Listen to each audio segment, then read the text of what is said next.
it's Kristen Redmond, and today we're going to go over the planetary aspects that are surrounding us and affecting us for this week, March 13th through the 19th. And this week, it's a little bit of a subdued week out there in the skies and the universe, as we are carrying through mostly energies that have started from last week. This is a week where we're kind of in that in-between state, like we are between Christmas and New Year, as we are approaching the very last week of the astrological year. This is the last week that the sun tours through the very last sign in the Zodiac Pisces. So in a sense, it is like that week between Christmas and New Year where we're purging things and we're letting go of ideas. We're coming up with resolutions for the new year. And it's perfect too because we have Mercury, the planet of thought, moving into that first sign of the Zodiac this week, into Aries. And it's getting us ready. It's getting our mindsets ready. It's like we've all had this time to work on those resolutions that we want, right? Whether it was from back in December when you were deciding what you wanted to change or not, this is when the universe is ready for us to actually make those steps happen. Now it's time to jump into getting the resolutions rocking and rolling. Okay, this is what I've said all along. This is that time frame when we're ready to start acting on these resolutions. Now, Mercury is the planet of thought. It's the planet of the mind. It's the planet of communication. And when it moves into that sign of Aries on Monday, on the 13th, we all start to get a little bit more persistent with our communications. We're a little bit more on key. We're ready to move ahead with action instead of just thinking. We've already done enough thinking. We're ready to get rocking and rolling to make these dreams happen, right? Because we had a lot of introspection that's happened this past year.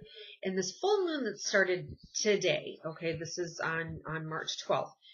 It's been a moon of final purgings. It's the very last full moon. Full moons, of course, representing endings and the culmination of things and closure. It's the very last full moon of the 2016 astrological year. So this is really the full moon for letting things go. 2016 was a year of endings. A lot of things shifted and changed unexpectedly for people last year. And now this is where the universe is kind of giving them this chill week of time leading up to the new year to really gradually let these things, shaking them go from our energetic field. All right. And as Mercury goes into Aries, our mindset is ready to be refreshed and renewed and to begin this next phase, whatever it may be, under that same kind of idea. Another thing that happens is Mercury goes into Aries, and as it's there until the 31st of this month, our communication style is going to be a little bit more bold. You're going to be a little bit more upfront, maybe not even thinking before you talk because you've already done so much thought process already. So going to be a little bit more bold with our communications, and we're also a little bit more bold with our thought process as well too. So we're ready to get the ball rolling. We're ready to move ahead thanks to that energy, right? We're ready to let these things go. We're ready to let them go. And that's a great thing too, because Mercury is going to be making an alignment with Venus on Saturday the 18th. Now, Venus is in retrograde this year. And if you haven't watched any of my other previous videos, this is one of the massive astrological events that are happening this year, is the Venus retrograde, because it doesn't happen every year. And this year, it's even more vital because we have Jupiter that's gone through Libra in its 14-year cycle, trying to balance the scales in our relationships. Not only our personal relationships with a spouse or with a business partner or any close one-on-one relationship, but also our relationship with ourselves, how much we love ourselves, and also our relationship with money. All of those things fall onto the scales of Libra, and Jupiter comes through to balance it out and bring us luck and bring us new opportunities in these areas. So that's just a massive underlying current for this year. Now, Libra is ruled by Venus. So to have a Venus retrograde in this year of Libra is so pivotal for all of us. When a planet goes retrograde, it gives us a chance to go back and look at whatever aspects that planet rules. Okay.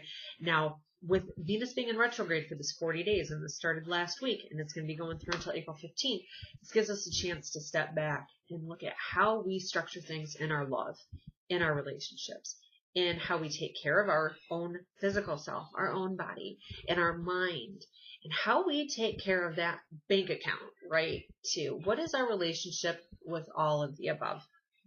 Now on Saturday, as Mercury makes its annual alignment with Venus in this sign, okay, the mindset is thinking, how do we move past these issues of the past, old ideas, all these things that are holding us back? The mind becomes so innately focused on love and all of these things that Venus has to offer us and the lessons that it's bringing through this retrograde. This is going to be a week where there's a lot of talk about relationships. I will tell you that right now. There's a lot of talk. There may be somebody from your past that comes back in. So there's a lot of thoughts and conversations that revolve around these things that I talked about that Venus brings, especially past issues, because it's retrograde, right? And the good thing is that as we still are rounding the bend in that last leg of the Pisces sun shining a light on things, it's going to shine a new light on these old issues and great new ideas for how to shift things and change things so we can finally bring through and push through the endings that this astrological year wants to end. Remember, 2016 was a year of endings. Cycles end. So whether these relationships need to change, behaviors need to change, ideas, emotions, the relationship itself in general, whatever it is, you know what it is. Intuitively, you know what it is. 2016 is ready to help you purge it this week. And here we are, mindset in Aries, ready to begin that new calendar in this year of happiness. Because ultimately, that's what 2017 is, the year of new beginnings. And the year of focusing on what makes the heart happy. We're thinking with the heart. We're not thinking with the mind this year. And Saturday is really going to bring that into focus, okay? So keep an eye out for that this week as well. Now, the last thing that we have that's just a little extra thing that's happening this week is that the sun, that Pisces sun, is going to be making one of its last connections with any of the planets, but especially with Saturn, okay? And it's kind of pivotal and beautiful in a sense.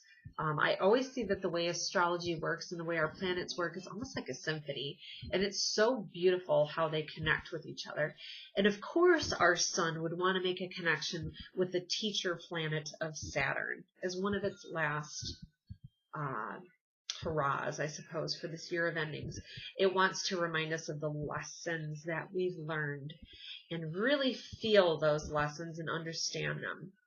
Now, what makes it difficult, this happens on Friday the 17th, and Saturn is that planet that restricts us. Yes, it teaches us lessons, but by golly, like I've said before, it's like that parent that makes you eat the asparagus before you have your dessert. It's like you have to chew on something you don't necessarily like, and you have to work hard for it before you can achieve it. And as the sun goes through Pisces, it's talking about our dreams and our goals, and it's just a reminder. Saturn comes in and says, you got to chew on that asparagus, man.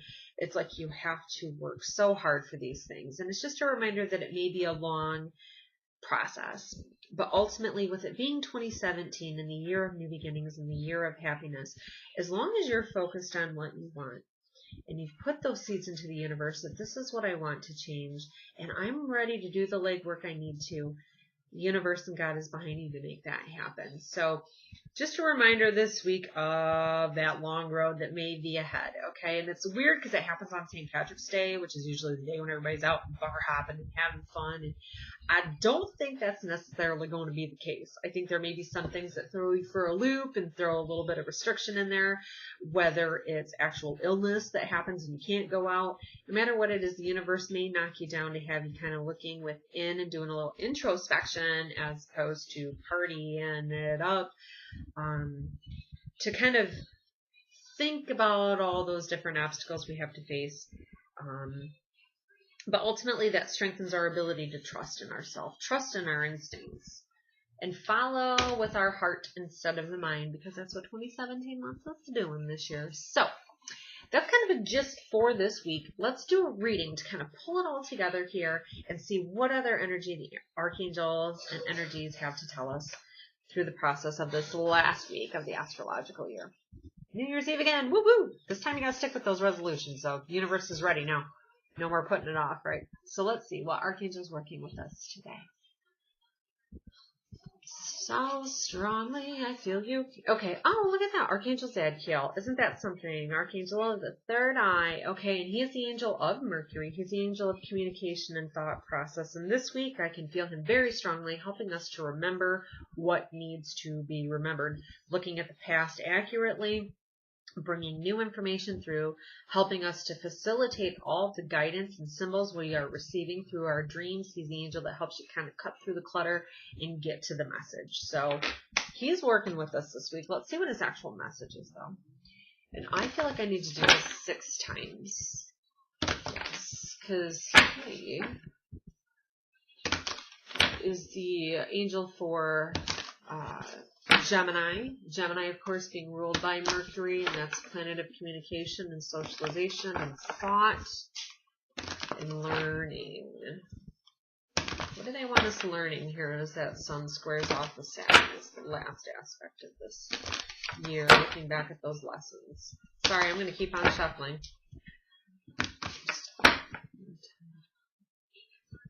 This is it. I can feel it. All right. Well, isn't that something? It's interesting because we got Archangel Michael coming through in this card. And this card is the wheel, and it's such a beautiful card, too. I've seen it so much this year for a number of my clients. And let me tell you why it's so beautiful, okay? Because it says that we're all co-creators, right, in this path of whatever it is we want to do in our life.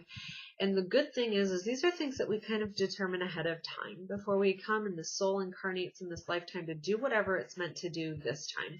We're carrying through the karma of the past and the lessons we've learned in the past, and we utilize them in our lifetime this go round. Archangel Michael being the angel that helps us on our life purpose and remember our divine mission as to what our soul has to do. Now this card, the wheel, reminds us that that wheel of fate turns no matter what. And there's nothing we can do to slow it down, and there's nothing we can do to speed it up. It's all in the divine timing of God and the plan that we have for what our soul is meant to do. This is the thing that tells us that optimistic changes are coming. Good things are coming. This is a card of good fortune, of good things. Let me read you. A time of positive change. A situation suddenly moves forward. And fortune is on your side. So where you've been feeling stuck, where you've been feeling immobile, now as we leave behind in this New Year's Eve of 2016, technically sort of kind of in the astrological world, we're ready for the wheels to move forward. And that's exactly what this is. Archangel Zadkiel and Michael telling us that those wheels are moving forward. Now let me get a little bit extra here from them. A little bit more of advice, I suppose, as well, as those wheels turn, especially if we have to wait or if they get moving really quickly and we're not ready for it. What do they want us to keep in mind?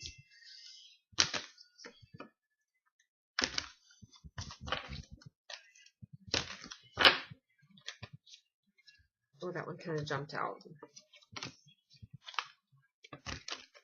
All right. Well, that was last week's card. I'm going to do this again because I had a weird situation with the shuffling there, and I'm looking at the clock, and it says 3:06, and I'm think to 6. And, all right, let's do this one more time here. What do you need us to know? I feel like just 2 more times here. We are on a quest. Isn't that something? Like I just said, it's like we're all ready. See, this one's beautiful because it's like we're leaving. Hold on. There we go. Backwards here. Leaving the past behind, moving into the future. These are things where it's kind of dead and they're dying and they're decaying, and the past is in the past, right? And the wheel is ready to move forward into this future of new things. And it's all about that journey that we're taking to get there. No matter what they're saying, just remember that this is all a sign, right? The wheels are moving forward. This is all part of what your plan is. And though things may feel like they're stagnated or they may feel like they're getting rushed, because you got one or the other with astrology, it's one or the other. There's no real gray area. Which either way it's going, if the wheel's speeding up or if it's slowing down, know that ultimately it's the path and it's going to get you where you need to go. And if you want some help in processing this mentally, call on Archangel Zadkiel this week to open up that third eye so that you can see things more clearly, understand things, and know that that wheel is going to turn no matter what. So everybody, have a wonderful week, and thank you for watching. Bye.